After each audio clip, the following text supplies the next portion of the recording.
Continuamos en el segundo mandamiento. Y habiendo sido instruidos acerca de la primera parte de él, no te harás imagen ni ninguna semejanza de lo que esté arriba en el cielo, ni abajo en la tierra, ni en las aguas debajo de la tierra. No te inclinarás a ellas, ni las honrarás. Pasaremos a ver por qué Dios prohíbe que se hagan imágenes de su gloriosa majestad. Y muchísimo menos se le den la adoración que solo Él merece. Y para ello vamos a estar sustentados en los siguientes argumentos que el mismo texto nos da. Entonces, bajo el argumento en el que continúa el texto, porque yo soy Jehová tu Dios fuerte y celoso. Esto en primer lugar, porque yo soy Jehová tu Dios fuerte y celoso. Bueno, los israelitas sabían por qué razón se les prohibía adorar las imágenes de aquellos que pregonaban hacer imágenes del Dios verdadero.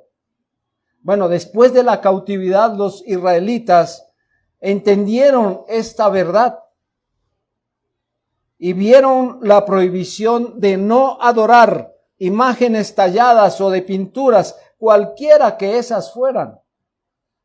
De ahí que al parecer, cuando veían al ejército romano, le veían talladas en sus estandartes y en sus uniformes, imágenes grabadas. Y entonces ellos las tenían por abominación, porque ellos decían, esas imágenes son muestra de las mentiras, porque están insinuando que Dios tiene un cuerpo, cuando sabemos que es un espíritu infinito. Los israelitas entendieron esa verdad y pues pasamos a decir, no todos. Pues por supuesto veremos más adelante la decadencia de ellos en la historia bíblica. No es más sino que Dios les diera la libertad y entendieran que el Señor los sacó de un juicio y luego se daban las libertades espirituales. Vemos sus reyes y vemos todas las cosas como fueron llevadas a tal mentira. Amados, las imágenes, los ídolos y todas aquellas cosas, por más que su talla o su fundición, si su talla es de la madera más fina o su fundición es de los metales más preciosos, así puedan estar adornados de lo mejor que se les puede colocar, esas figuras son un engaño, son una falsedad y no sirven para nada. A ver, ¿por qué razón los que hacían estas imágenes les daban ese honor a esas imágenes? Es decir, las hacían de tal manera, tan costosas, tan bellas, tan trabajadas, porque ellos creían que era Dios. Pero nosotros hoy observamos que por más que le coloquen cosas a eso, el Señor no está ahí. ¿Y por qué razón, hermanos, es que el Señor está tan disgustado, tan lleno de ira, tan en contra de estas personas? Y una de las razones que nosotros debemos entender es porque Él decretó esta prohibición. Y Él dijo, porque yo soy Jehová tu Dios, fuerte, celoso. Fuerte y celoso. Hay, hermanos, la palabra del Señor en Éxodo 34:14 nos dice, pues Jehová, cuyo nombre es celoso, Dios celoso es. Y el celo que aquí se expone, se interpreta en dos sentidos. El primer sentido de ellos es un sentido positivo. ¿Y cómo es eso? Bueno, en primer lugar, porque Dios cuida con celo a su pueblo. Dios cuida con celo a su pueblo. En este sentido, Zacarías 1:14 expresa, celé con gran celo a Jerusalén y a Sión. Dios siente un afecto especial hacia su pueblo, un pueblo que es su deleite. Isaías 62:4 anuncia: nunca más te llamarán desamparada, ni tu tierra se dirá más desolada, sino que será llamada Hefsiba. Hefsiba significa mi deleite está en ella. Y tu tierra Beula. Beula significa desposada, porque el amor de Jehová estará en ti y tu tierra será desposada. Este mismo pueblo es tratado por Dios según lo describe el profeta Zacarías en 2:8. Y entiendan ustedes cómo es que Dios ve a su pueblo. Dios ve a su pueblo de la siguiente manera: porque el que os toca, toca la niña de su ojo. O sea, cómo el Señor nos ve. Por un momento expresemos lo costoso que son las niñas de nuestros ojos. Bueno, si le pudiéramos poner precio, hermano. Pero son muy valiosas para nosotros. Y la ternura que Dios habló al expresar que este pueblo sería la niña de su ojo. La niña de su ojo. Es una ternura muy grande del Señor. No hay nada más querido para el Señor que la pupila de su ojo. Bueno, si la tuviera, ¿verdad, hermanos? Pero estamos hablando de metáforas aquí, hermanos. Así que Dios está cuidando con mucha ternura a su pueblo y está diciendo que es lo más querido. Su pueblo, su iglesia, nosotros hoy, es su esposa adornada con las mejores joyas y que se halla cerca de su corazón. Por eso Dios es celoso de su pueblo, es decir, de su esposa. ¿Cómo no va a estar celoso de su esposa? Y además, ni por un momento dudemos que Él no se vengará de quienes agravien a su esposa. Hay hermanos, quienes estamos casados aquí sabemos cómo es ese asunto. Que alguien vaya a agraviar a nuestra esposa. Hermanos, uno hace cosas raras. Que lo diga yo. Uno hace cosas raras por defender a su esposa. Veníamos de un culto en alguna oportunidad. Veníamos de por allá de un lugar que se llama Ciudad Latina en Soacha. Por allá lo más escondido. Ya fuera de Bogotá casi. Tomamos un bus que tal vez era como el último que salía de allá. Y ese bus iba por la carrera 10ª, era tarde de la noche.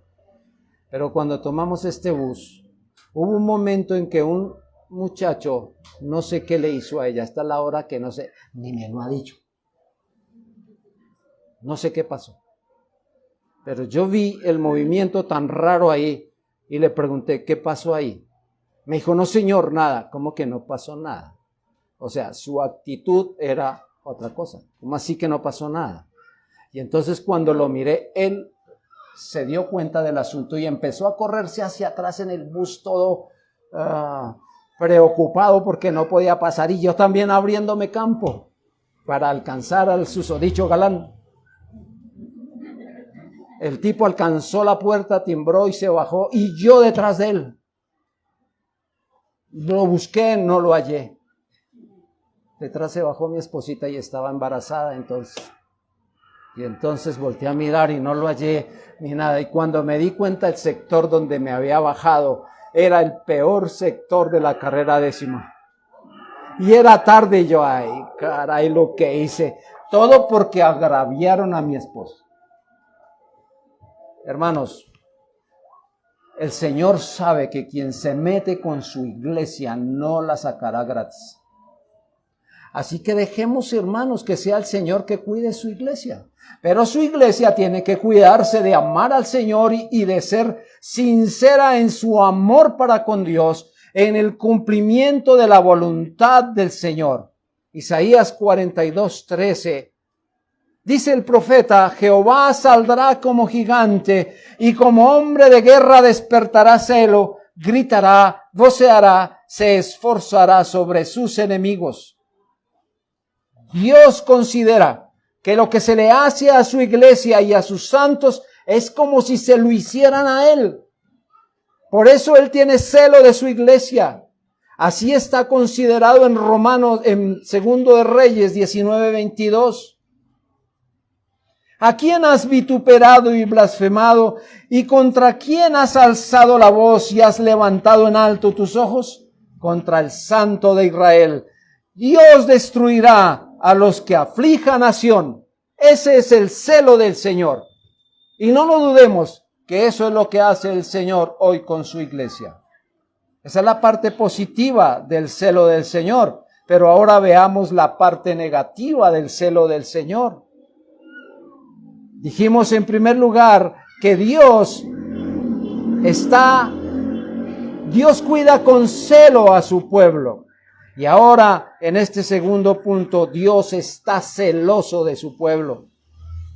Es así como es presentado este mandamiento. El Señor dijo: yo soy Jehová tu Dios, fuerte y celoso.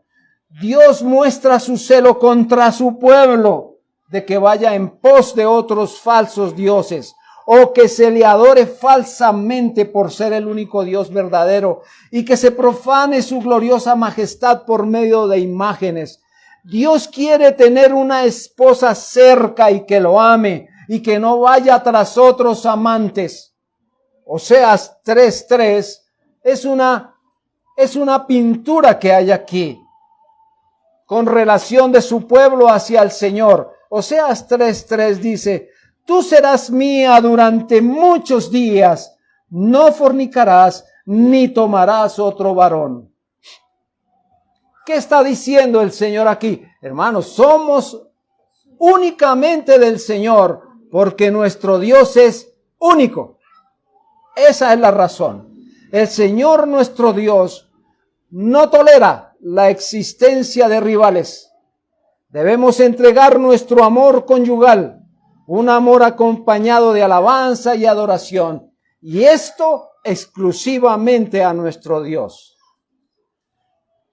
Entonces, como pueblo de Dios, y entendiendo que a Dios no le debemos dar motivos justificados para los celos, evitemos este pecado de la adoración y de tener idolatría en nuestro corazón. Porque al Señor no le encanta para nada estas cosas. Es una vileza. Recuerden esto. Es una vileza que tras haber formado un pacto matrimonial con Dios, nos prostituyamos con una imagen. La idolatría es el adulterio espiritual. Y Dios es un Dios celoso que se vengará por esto. Dios está absolutamente en contra de toda la adoración que se le dé a las imágenes. Y esto lo lleva a aborrecer su pueblo. El salmista lo declara en el Salmo 78, versículos 58 y 59. Dice que al Señor le enojaron con sus lugares altos y le provocaron a celo con sus imágenes de talla. Lo oyó Dios y se enojó, y en gran manera aborreció a Israel. Y por ese detestable comportamiento, Dios no solo se enfureció con Israel, sino que también lo hace con nosotros. Y cuando esto pasa, esto lleva a Dios a separarse de su pueblo. Ay, hermanos, yo no sé si usted por un momento piense, y esta mañana el pastor nos llevaba a meditar sobre este asunto. ¿Cómo será el momento en que Dios quite su presencia de nosotros, hermanos? Solo porque estamos yendo en contra de Él, al amar otras cosas más que al Señor. ¿Cómo sería eso, hermano? Si hoy con su presencia luchamos tanto, sin su presencia la condenación sería total. Hermanos, Dios nos guarde por ese detestable comportamiento. Tal como el sepulcro, hermanos, devora el cuerpo de los seres humanos, así también Dios devorará a los adoradores de imágenes. Nuestro segundo argumento, y está en el mismo texto. Dice el Señor, que visito la maldad de los padres sobre los hijos hasta la tercera y cuarta generación. Este es nuestro segundo argumento contra la adoración de imágenes. Dios aquí habla de una visitación. Dijo el Señor que visito. ¿Cómo son las visitaciones de Dios? ¿De qué maneras visita Dios al hombre? Dios visita al hombre de dos maneras. La primera de ellas es cuando su favor y misericordia se hacen presentes. ¡Ah, cómo nos encantan esas visitaciones del Señor! Cuando todo viene con bendición, cuando todo viene a nuestro favor, cuando todo sopla a nuestro favor y nos lleva hacia donde lo que nosotros queremos.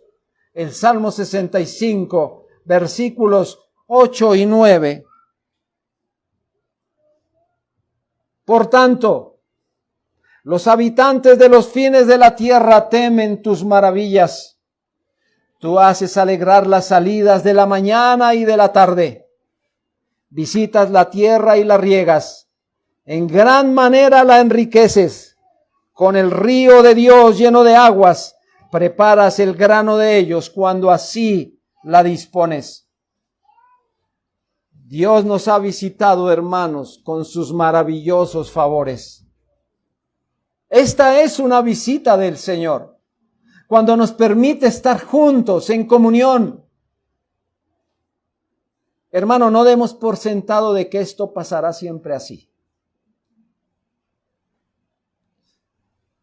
A veces en la oración, Dios toca mi alma de tal manera, hermanos, que yo tengo que pensar, bueno, yo ya estoy pasando, ya casi me voy. Pero viene una iglesia tras nosotros. ¿Qué tendrá que soportar esa iglesia si lo que estamos viendo hoy es tan detestable? ¿Qué tendrá que presenciar esa iglesia? Y miro yo, hermanos, sin ser egoísta, pero yo miro a mis nietos y digo, el Señor los ha traído al ministerio. ¿Qué tendrán que hacer ellos para defender la iglesia? ¿De cuántas cosas tendrán que hacerlo? Así que no demos por sentado de que estas maravillas que hoy tenemos aquí, en las que usted a veces, como tan despreocupadamente, se sienta a escuchar un sermón de la palabra del Señor y dice, eso será así siempre. Así que un poquito de dormir aquí y un poquito de pereza allá no tiene ningún problema. Hermanos, no crea que esto será siempre así. ¿Qué vivirán los más jóvenes? Si a mí me aterra la idea, yo no sé si ustedes piensen sobre ese asunto o dejemos que el viento sople a ver cómo nos lleva. Hermanos, las maravillas del Señor, sus favores están aquí. Y no solo el Señor nos visita con cosas temporales, dándonos sus favores temporales. Oiga, ustedes se vieran lo bonitos que son. Bueno, no me superan, pero si vieran lo bonitos que son. Hermanos, el Señor les ha dado alimento, abrigo, todo lo que se ponen les queda bien. Venía un pastor y decía, yo amo los colombianos porque los colombianos comen bien, se visten bien y son bonitos. Eso decía él. Y si usted mira, bueno, lo bonito lo discutimos, pero el resto comen bien, se visten bien. Hermano, están bien. Hermano, estas son las maravillas del Señor. Las aprecia usted como tal, hermano. Uno se levanta en la mañana y sabe que tiene que agradecer que al menos pudimos respirar, y esta es una de las maravillas de Dios. Y ahora que vaya usted al baño y abra ese grifo y salga agüita de ahí, ¡qué bendición! ¿Acaso habrá siempre agua ahí? Hermanos, hay tantas bendiciones que si nos ponemos a contar, todas esas maravillas temporales son con las que Dios nos visita. Pero aparte de esto, nos ha añadido muchísimo más, porque tras estas cosas vienen sus visitas espirituales. ¿Acaso no nos está gobernando con su palabra, con su presencia especial? ¿Acaso no nos bendice con tantas cosas que nosotros necesitamos ser edificados, ser consolados? Hermanos, todo esto son las visitaciones de Dios. Dios nos ha permitido disfrutar de tantas bendiciones, y esta es la visita más positiva que hemos recibido del Señor, que nos haya enviado a Cristo nuestro Señor. Qué gloriosa presencia que tenemos hoy con nosotros. Es la mejor visita que hemos tenido y por la que vamos para la eternidad, hermanos amados. Pero por otra parte, Dios ha visitado al hombre con su ira. Jeremías 5, versículos 7 y 9. Dice el Señor: ¿cómo te he de perdonar por esto? Sus hijos me dejaron y juraron por lo que no es Dios. Los sacié y adulteraron, y en casa de rameras se juntaron en compañías. ¿No había de castigar esto, dijo Jehová? De una nación como esta, ¿no se había de vengar mi alma? Hermano, estas palabras traen un juicio terrible allí. Esta es la visitación de Dios con la vara. Por eso el Señor, en la voz del profeta en Isaías 10:3, nos dice: ¿y qué haréis en el día del castigo? ¿A quién os acogeréis para que os ayude cuando venga de lejos el asolamiento? ¿En dónde dejaréis vuestra gloria? Es de esta forma como Dios visita al hombre en este mandamiento, pues cuando Él anuncia que visito la maldad, esto es poniéndola bajo castigo. Y sobre esto tengamos en cuenta 3 asuntos muy importantes. El primero, sobre esa visitación, acerca de que Dios visita la maldad. El pecado requiere la visitación de Dios. Casi que no nos gusta eso, hermanos, pero es lo que hay. El Señor dijo: visitaré la maldad. Este pecado es el motivo que lleva a Dios a visitar duramente al hombre. Y esa visitación trae consigo algunos regalos que a muchos no nos encantan. Esta visitación viene con enfermedades, viene con pobreza, viene con todos los problemas que ustedes quieran, viene con maldición, etcétera, por haber profanado su santa ley. El Salmo 89, versículos 31 y 30 al 32.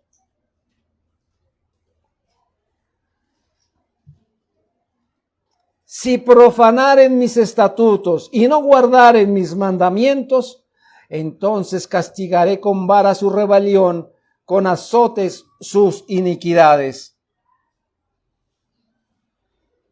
Lo que muchas veces no podemos haber entendido es que el pecado, que por supuesto es una cadena con la que se carga, se aprieta cada vez más y hiere más.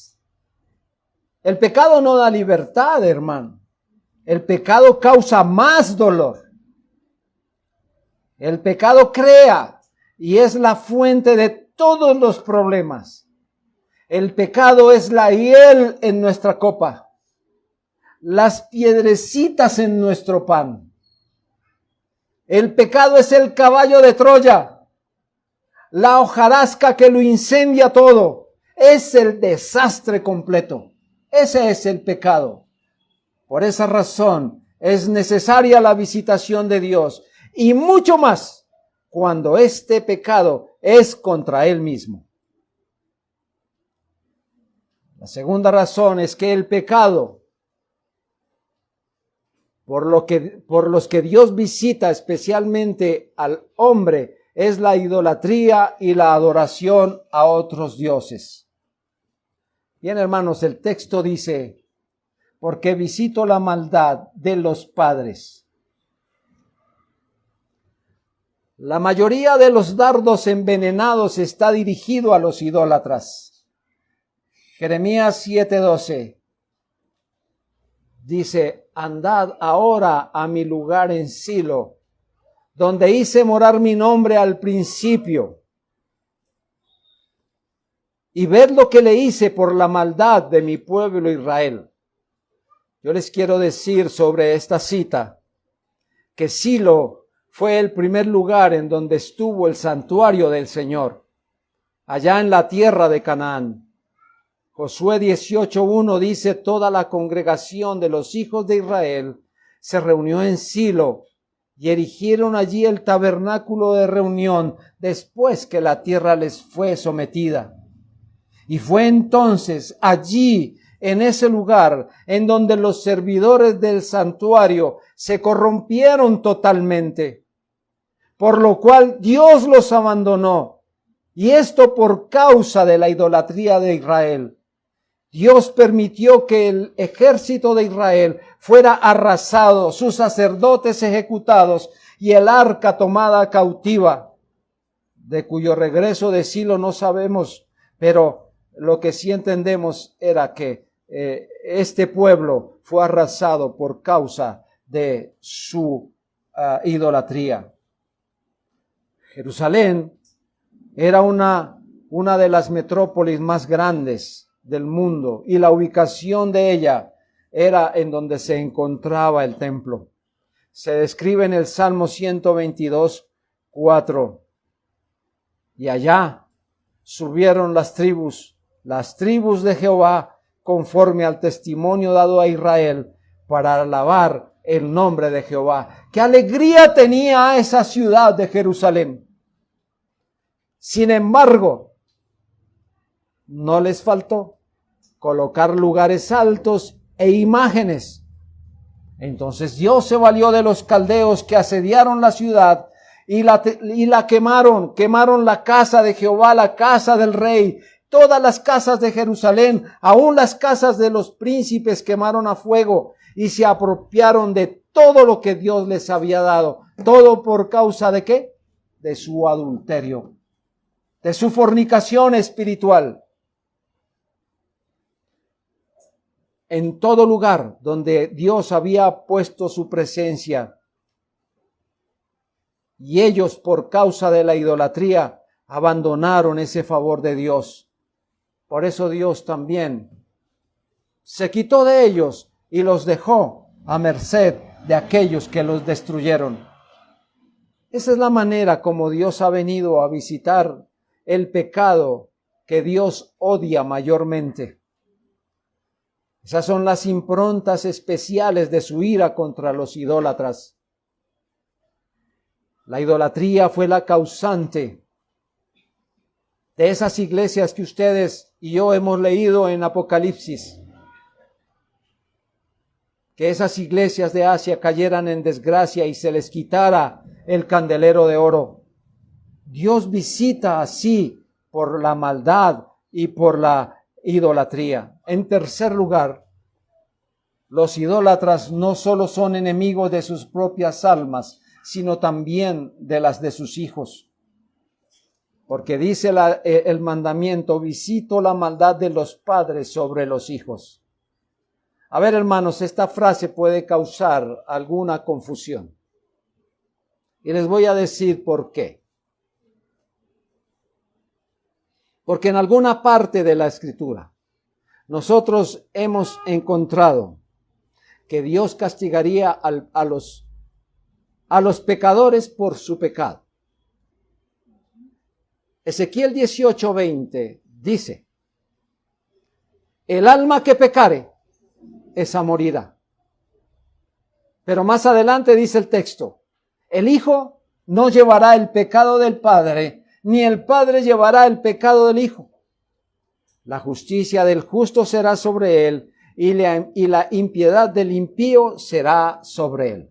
¿Qué nos está diciendo este texto, hermanos? Que aquí cada alma que peca, esa es la que debe pagar. ¿Cierto, hermanos? Cada alma que peca. Pero el texto que nos está diciendo, que visito la maldad de los padres sobre los hijos.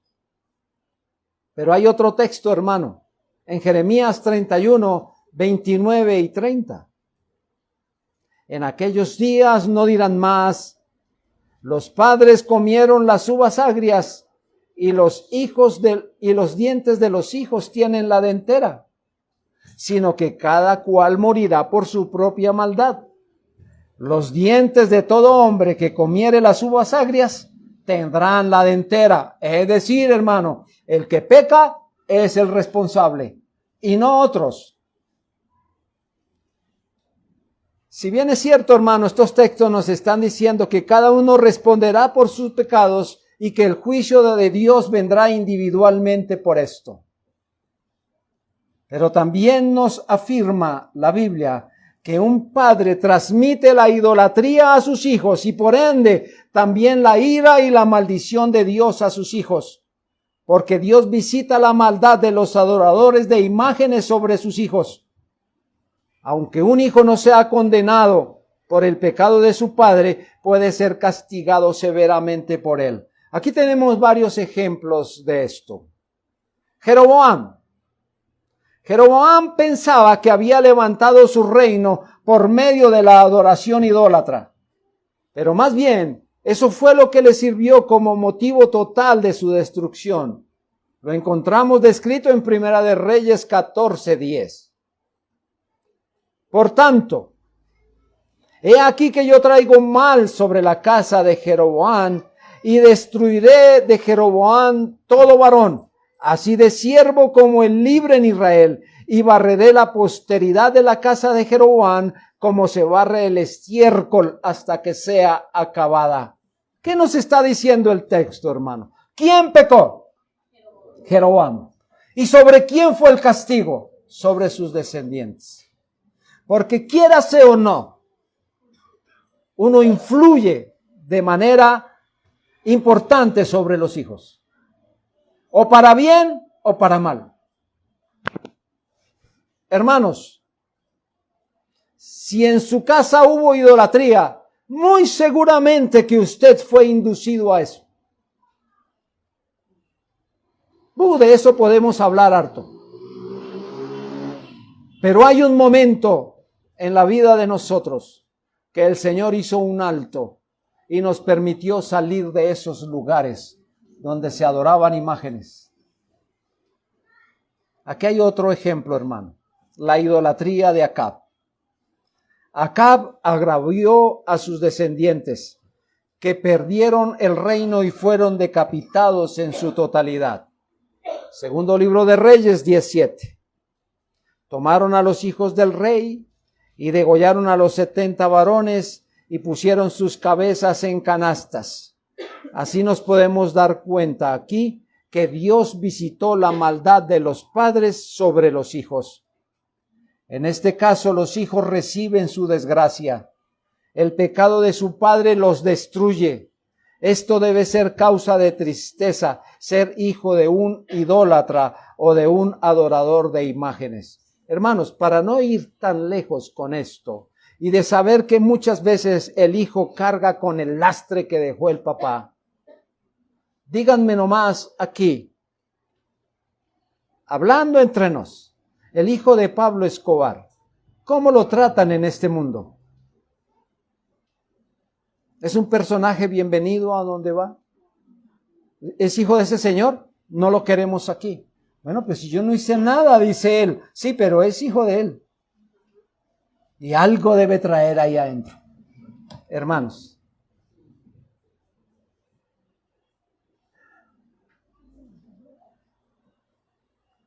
Puesto que el Señor habla sobre el juicio a los idólatras, dice Isaías 14, 21 y 22. Preparad sus hijos para el matadero por la maldad de sus padres. No se levanten, ni posean la tierra, ni llenen de ciudades la faz del mundo, porque yo me levantaré contra ellos, dice Jehová de los ejércitos, y raeré de Babilonia el nombre y el remanente, hijo y nieto, dice Jehová. Ven, hermanos, esto lo dice la Escritura, ni me lo inventé yo, ojalá tuviera esa mente, hermanos. Pero esto está escrito en la palabra del Señor. Y aquí dice que el Señor va a raer a todos aquellos idólatras y todo el remanente de ellos. Ay, hermanos, por otra parte, es un privilegio ser hijo de buenos padres. De esos padres que han sellado un pacto con Dios. Y Dios extiende su misericordia a sus descendientes. Proverbios 27. Camina en su integridad el justo. Sus hijos son dichosos después de él. A ver, hermanos, aquí hay un ejemplo fehaciente, ¿sabe? Algún día el Señor visitó nuestra casa y nos trajo a Cristo. Y nos permitió criar hijos bajo el temor del Señor. Y cuando yo hoy veo a mis hijos, ni son los más bonitos, ni son los menos pecadores. Ellos también tienen sus problemas. Pero están en Cristo, ¿saben? Les sirven al Señor. Y veo que la posteridad va para lo mismo. No solamente veo a mis hijos, estoy viendo a mis nietos. Qué bella corona para mí son mis nietos. Bueno, no se van a creer tanto ellos, ¿no? Pero son esa corona que a mí me bendice verlos. ¿Ustedes creen que aquí ver parado uno de mis nietos dirigiendo a la iglesia, a la comunión con el Señor, no me causa dentro una alegría, hermanos? Claro que sí. ¿Con qué pago eso? Yo no puedo pagar eso. Y cuando los veo que van creciendo en la gracia del Señor, qué bello es esto, que cuando alguien camina en integridad, el Señor bendice su posteridad. Hermanos, hagan eso con sus hijos. Hoy tienen que usar de mucha disciplina, usar de mucha santidad, de mucha entrega, para ver a sus hijos un día sirviéndole al Señor. Y ustedes derramando sus lágrimas de gratitud delante del Señor por eso. Porque no hay mayor bendición que esto. Un padre que ama a Dios no atrae la ira de Dios, sino que contribuye a alejarla de su hijo.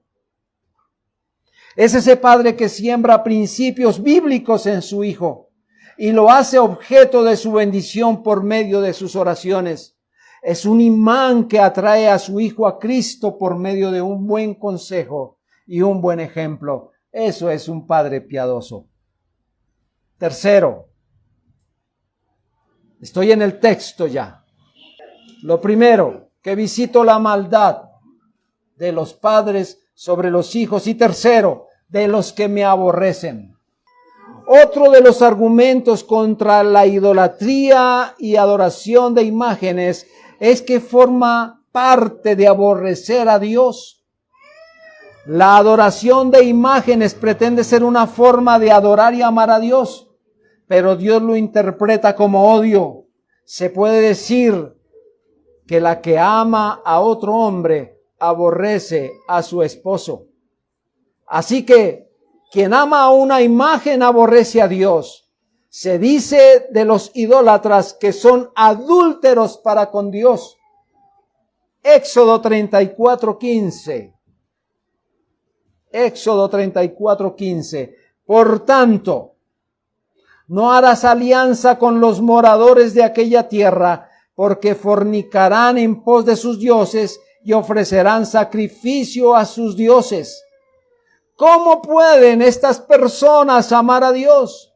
Los adoradores de imágenes aborrecen a Dios por más amor que le profesen, porque son contrarios a la voluntad expresada por Dios. Pues Dios dice que no nos debemos hacer imagen ni ninguna semejanza para representarlo, porque Él aborrece estas cosas.